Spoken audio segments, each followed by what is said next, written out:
Everybody welcome, you're hanging out with Ben on the Hardcore Punk Project. If Paul McCartney was high when he wrote Yesterday, you'd get this band name. Formed in 2018, Montreal-based band Yester Daze is fronted by lead singer Brandon McShad with bassists Zach LeMay and Matt Ware on drums. Taking inspiration from artists like the Foo Fighters, Muse, Royal Blood, Billy Talent, My Chemical Romance, and The Pretty Reckless, all artists which I happen to like. When stadium rock meets underground punk, this is where you'll find these guys. Their forthcoming EP, Yours to Follow, will come out on the 26th, so around next week. Thanks for joining me. How you doing today? I'm doing good. Yourself? Yeah, I'm alright. Nice. You okay with the teen interviewing you? Yeah, of course. Yeah. No, I don't judge at all, man. Alright. Okay, so how would you describe your band to somebody who hasn't heard of you before? I still have trouble with that. Honestly, I just say bordering hard rock metal riffs and groovy kind of rhythms with pop melodies would be the best way to kind of describe us. Seems fair. Sweet. Okay. Now, we'll talk about each song on this up-and-coming EP. Sounds good. So the first one is Beautiful Day. Listening to the song, I got a strange Killers vibe. In particular, that song, When You Were Young. That's the first time I've actually ever heard that comparison. So kudos to you, because honestly, I could hear it now that you've mentioned it. I didn't think of that before, though. And your vocal style actually kind of reminded me of Brandon Flowers. I think it's because we both have the same first name, so it's probably something we share. Yeah. Tell us about this one. So this one, funny enough, was when I was going through my Oasis phase. So I was super into 90s alt and Britpop, which I still am, but obviously you evolve throughout time.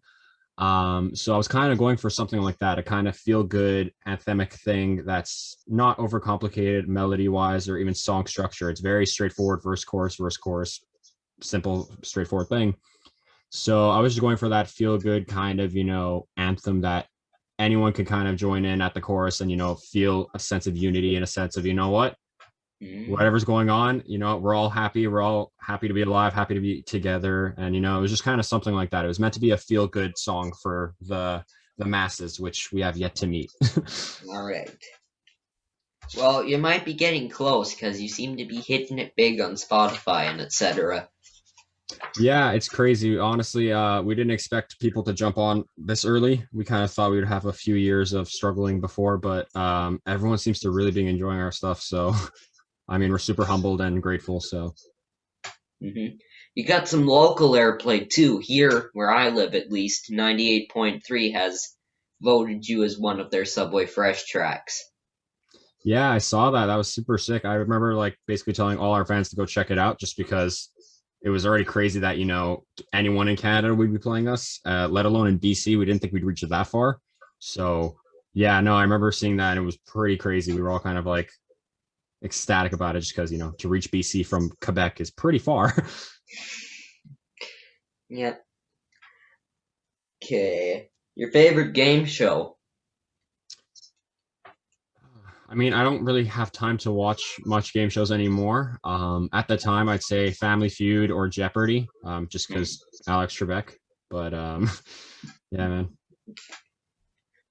All right. Yeah, I've been getting into some of the newer game shows like The Chase, The Hustler, that kind of stuff. I haven't seen those ones yet, but I'll potentially give them a chance now if you're saying they're good. Yeah, The Chase has 3 of Jeopardy's greatest, Ken, James, and Brad. Okay, so I will check that out then. Yeah. If you were offered $1,000 to record yourself and upload it to YouTube, you performing one of your songs while river dancing, would you do it? Easily, yes. I love attempting to river dance. It's actually one of my things that I've always done. So that's actually pretty crazy that you would mention that. Yeah. All right, good. Maybe we got a little bit of insight into you now. Okay, next song is Lightened Up. I'm getting kind of 2000s-ish radio rock vibes, so I think bands like Big Sugar, The Trues. I Yeah, like it. thanks, man. Um, Again, that was another different kind of song. We find it's the most heavily obvious Foo Fighters song we have, just because it literally takes a bit from every kind of album almost. So, it's got the very straightforward riff, which is reminiscent of like Bridge Burning from Wasting Light. The very monotone vocals, kind of akin to their first album. But then, you get to the screaming bridge, which is very Dave Grohl. Anyone who knows Dave Grohl knows he screams. So, yeah, the song's meant to be it wasn't meant to be like a ripoff of Foo Fighters. It's just the one that we realized once it was done that, wow, that sounds kind of like Foo Fighters. Yeah, I agree. Yeah. Okay.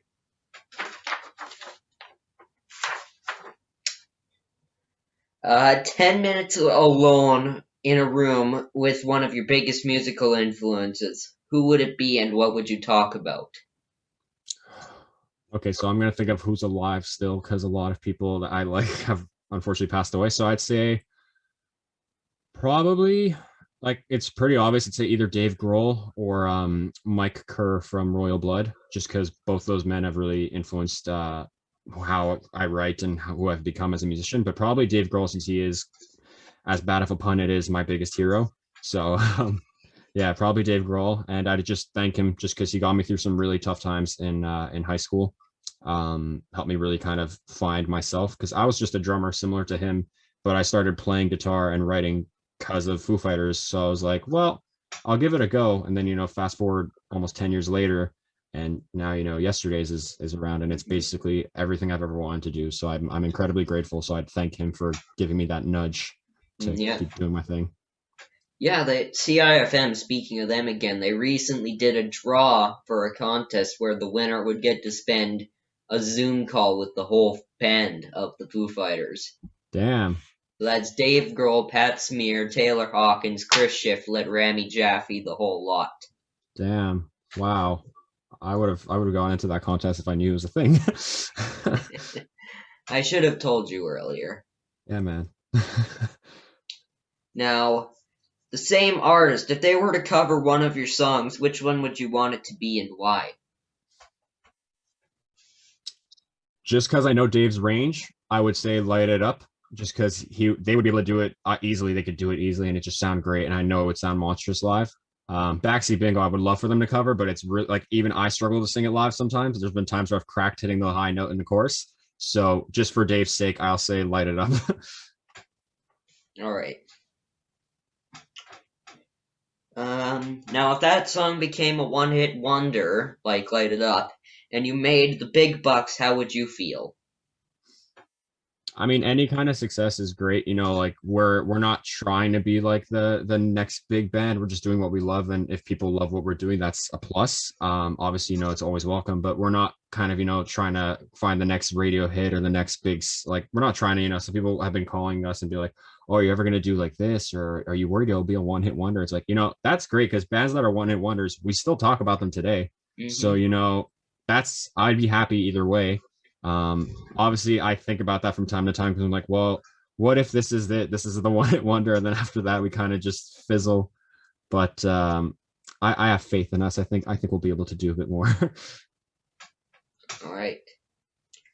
Okay, now moving on to the most popular one. Well, it seems to be that one. It's Backseat Bingo. You had a lot of listens on this. I even played it on my show once. Sweet, man. Thank you. You're welcome, I guess, even. Tell us a bit about this one.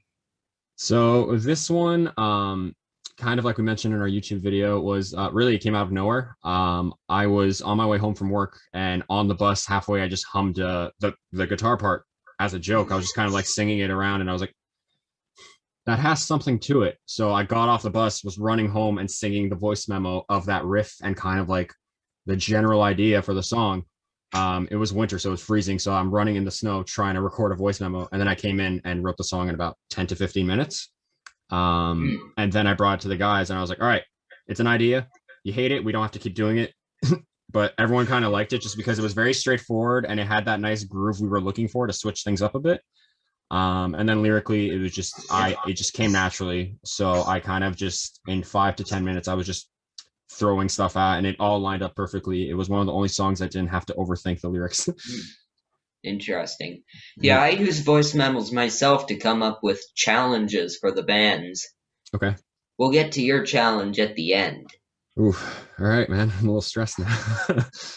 Don't be. It shouldn't be too hard. Okay.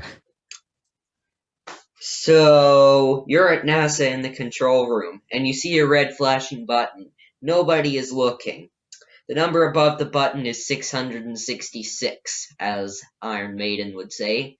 Do you push it or not? So the button is flashing as in like it's an emergency, or it's just like it's flashing and no It's one's batting just an eye? flashing red. We don't know. It's Okay. just a hypothetical scenario. I'm not one to mess with things too much if I don't know what they do. I'm not really a guy that lives too much on the edge where I'm like, huh, flashing red light. What's the worst that could happen? I'd kind of just point at it and be like, does anyone else see that? And then judge accordingly, or I'd have someone else do it. So if anything goes wrong, I could just be like, it was him, like it wasn't me. So All right. yeah. Yeah, that's fair. Yeah, I would definitely press it because I'm a dangerous guy and I like to take risks. Well, props to you, man. I would support you on that anyway. So If you could put something in a time capsule that would not be open for 50 years, what would it be and why?